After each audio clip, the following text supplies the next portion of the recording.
সে জোরপূর্বক আমাকে হুমকি দিতেছে যে কোনো সময় আমাকে প্রাণে মাইরে হইলেও সেই কাজটা আদায় করে নেই। ওই লোকটি ব্রাহ্মণবাড়িয়া জেলা বিএনপি সহসভাপতি নুরে আলম সিদ্দিকী। আমি ফুরফুরি মেসাজ ফুরফুরি ট্রেডার্সের সত্যায়িতকারী মিনাল একটি আনুষ্ঠানিক চুক্তি সম্পাদন করে আমার সঙ্গে। চুক্তি অনুযায়ী আমি প্রথমে 2টি ব্যাংক চেকের মাধ্যমে 20 লক্ষ টাকা প্রদান করি। পরবর্তীতে জেলা প্রশাসকের বিধিমালা অনুসারে নগদ 5 লক্ষ টাকা মিনাল আমার নিকট থেকে গ্রহণ করেন।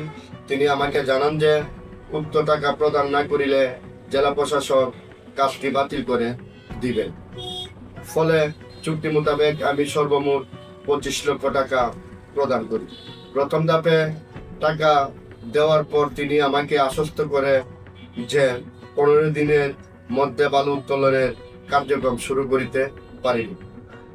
তার কথা মতো আমি তো মধ্যে 2টি বালু লুট ড্রেজার ও 4টি স্টিলের নৌকা বাইনা করি।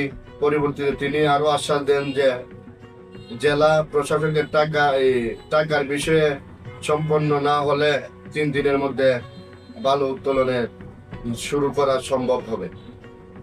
কিন্তু এরপর থেকে মিনাল আমার সঙ্গে তালবাহানা করতে থাকেন।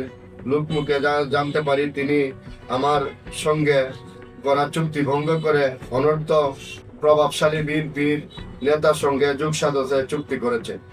ওই ব্যক্তি রাজনৈতিক প্রভাব খাটিয়ে আমাকে বিভিন্নভাবে হুমকি দামকি দেয় যে হুমকি দামকি দিতেছে যে আমি যদি ওই জায়গার মধ্যে কোনো কাজের জন্য যাই আমাকে মারিয়া লাশ গুম করিয়া নদীতে ফালিয়ে দিবে। এবং আমি ঘটনাস্থলে গিয়ে দেখি উনি লোড ড্রেজার এবং কাটিং ড্রেজার এবং এই আনলোড ড্রেজার এবং 5 সেট ফালাইয়া আমার জায়গাটি জোরপূর্বক দখল করার ফাইতারা করিতেছে এবং ফালাই রাখছে। আমি মাননীয় প্রধান উপদেষ্টা, মাননীয় স্বরাষ্ট্র উপদেষ্টা, মাননীয় শিল্প মন্ত্রণালয়ের জেলা প্রশাসক মহোদয়ের সংশ্লিষ্ট সকল প্রশাসনিক দপ্তরের কাছে আমার চুক্তি বহাল রাখা ও আমাকে প্রদত্ত টাকা নিরাপত্তা এবং আমার পরিবারের নিরাপত্তা নিশ্চিত করার জন্য জরুরি পদক্ষেপ নেওয়ার দাবি জানাচ্ছি। আমাদের মাধ্যমে আমি ন্যায় বিচারের প্রত্যাশী এবং আমার জানা মতে যে লোকটির সাথে জোরপূর্বক দখল করার চেষ্টা করতেছে ওই লোকটি ব্রাহ্মণবাড়িয়া জেলা বিএনপি সহসভাপতি নুরে আলম সিদ্দিকী, যা আমি লোকমুখে জানতে পারি।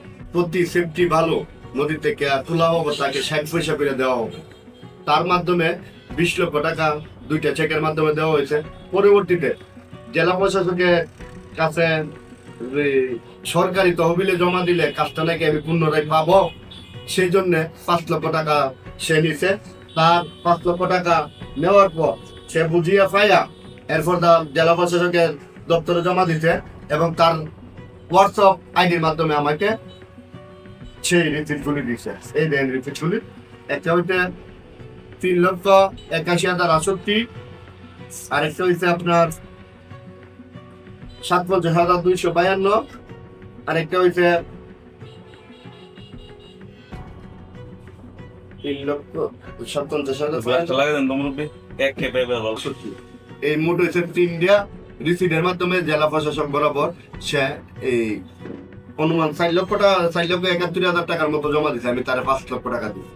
আচ্ছা, আর যে চুক্তিনামাটা যেটা আপনি করলেন, এই চুক্তিনামা কি আপনি সরাসরি সরকারের সাথে করতে পারতেন না? তার সাথে কেন করলেন না? তার সাথে করার কারণ হয়েছে সেই কাজটা সে সরকারের থেকে সে নিজে কন্ট্রাক্টে পেয়েছে, আমি সাব কন্ট্রাক্টে তার কাছ থেকে নিয়েছি।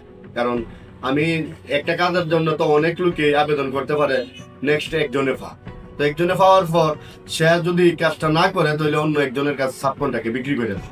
সে আমার কাছে সাব কন্ট্রাক্টে বিক্রি করছে।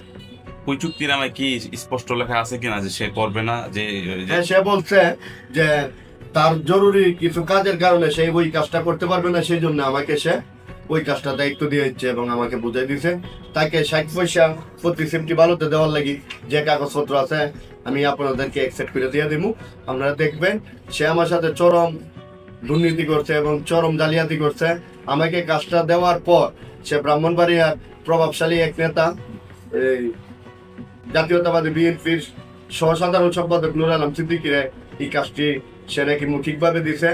মৌখিকভাবে ফাইয়া সে ঘটনাস্থলে নদীর পাড়ে এই সরঞ্জাম যা কিছু আছে, লোড ডেজার থেকে ধরে কাঁঠাল ডেজার পর্যন্ত সবকিছু আনছে। সে জোরপূর্বক আমাকে হুমকি দিতেছে যে কোনো সময় আমাকে প্রাণে মাইরে হইলেও সেই কাজটা আদায় করে নিন। আমি সরকারের কাছে এবং প্রশাসনের কাছে বিনীত আহ্বান জানাচ্ছি, আমাকে নিরাপত্তা এবং আমার কাজটি সম্পূর্ণ করার জন্য বিশেষভাবে আবেদন করছি। এবং আমি বিজয়নগর থানায় ঘটনাস্থলে সরঞ্জাম দেখে সেটা বিজয়নগর থানা থেকে অভিযোগ দাখিল করেছি। ওই অভিযোগের আলোকে প্রশাসনিক কর্মকর্তা গিয়া একবার বাধা প্রদানও করছে এবং আমি প্রত্যেকটা অনুলিপি, প্রত্যেকটা স্মারকলিপি আমি আইনগত ব্যবস্থা নেওয়ার জন্য প্রত্যেক জায়গায় প্রেরণ করছি। চারটা বিষয় প্রতি সেফটি ভালো 60 পয়সা করে দিছে। ওই তো যে পক্ষটা গিয়ে আবার থার্ড পার্সন হিসাবে আনছে, ওই পক্ষটা হয়তো আমার চেয়ে কিছু ভালো দিছে, যার কারণে সে আমার সাথে এই প্রতারণা করছে। ওই যে থার্ড পক্ষ যেটাকে আপনি দুষতেছেন, যে নুর আলম সিদ্দিকী যার কথা বলতেছেন, আপনার ধারণা ওনাকে দিছে? হ্যাঁ, উনি ওনাকে দিতে বলতে এলাকার মধ্যে কয়েকজন সে দৈরা কাজটা উঠাইবার লাগে চেষ্টা করতেছে এবং ঘটনাস্থলে ওর একটা শাস্তল ভাই আছে, সেই হানের মধ্যে এই জিনিসপত্র সরঞ্জাম দেখভাল করতেছে। ওনাকে বলছেন কিনা যে আমি তো কাজটা নিছি আপনি? হ্যাঁ, আমি বলছি, একাধিকবার বলছি। বললে সে আরো আমাকে হুমকি টুমকি দেয় এবং প্রশাসন থেকে, পুলিশ প্রশাসন থেকে এসআই ওইখানে ঘটনাস্থলে গেছে, গিয়া জিজ্ঞাসাও করছে, বাধা নিষেধও করে দিয়েছে। আচ্ছা, আপনি একটা বিষয় উল্লেখ করছেন যে আপনারা প্রাণনাশের হুমকি দেয়। আসলে প্রাণনাশের হুমকিটা কি আপনার ওই যে বিএনপির প্রভাবশালী নেতা দিচ্ছে, না ফুরফুরি ট্রেডার্সের? ফুরফুরি ট্রেডার্সে দেওয়ার তো কোনো কারণ নাই, কারণ সে প্রভাবশালী বিদ্যমান বড় নেতা। তো উনি তো আমার হুমকি দিচ্ছে, কারণ কাজটা তো উনি করবে, কাজটা তো আর অন্যরা করবে না।